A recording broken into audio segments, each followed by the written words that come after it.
Hi, I'm Dr. Shashikiran, consultant dermatologist, Nano Hospitals, Bangalore. So, I deal with skin, hair, and nail conditions. Commonly in my practice, I see many patients coming nowadays, especially after the COVID times, with a lot of hair fall. So, hair is a complex structure where there are multiple receptors and there are multiple hormones acting on the hair. Depending on that, whether there can be hair loss sometimes, there can be excessive hair growth, which we call hirsutism.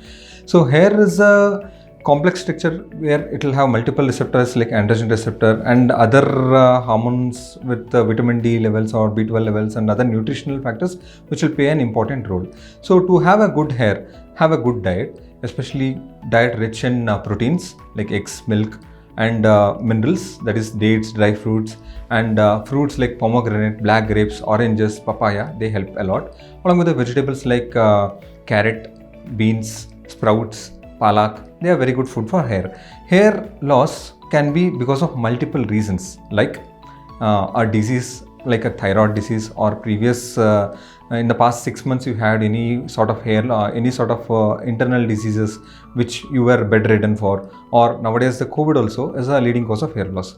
These kind of diseases we usually call it as telogen effluvium, which will happen because of the stress which these diseases put on our body. During that time there will be a lot of nutritional and other hormonal changes which will happen and lead to excessive hair fall. This hair loss is completely reversible, and it is not like the baldness, and both have a different line of treatments.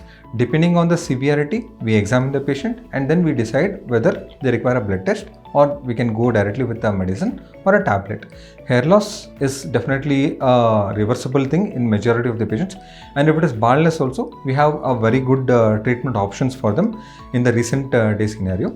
And one more thing which I wanted to emphasize is based on the cosmetics. Nowadays I see a lot of patients applying steroids as cosmetics and coming to our OPD where they end up with many permanent skin damages because of those cosmetics.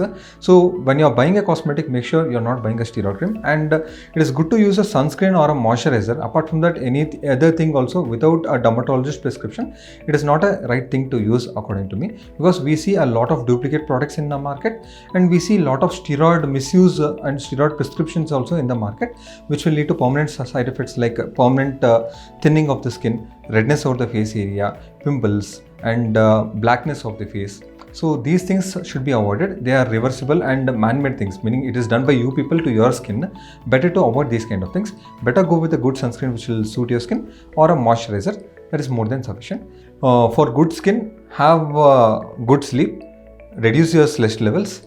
Yoga, pranayama, exercises will help you. Have a good diet with less of junk items and less of oily diet.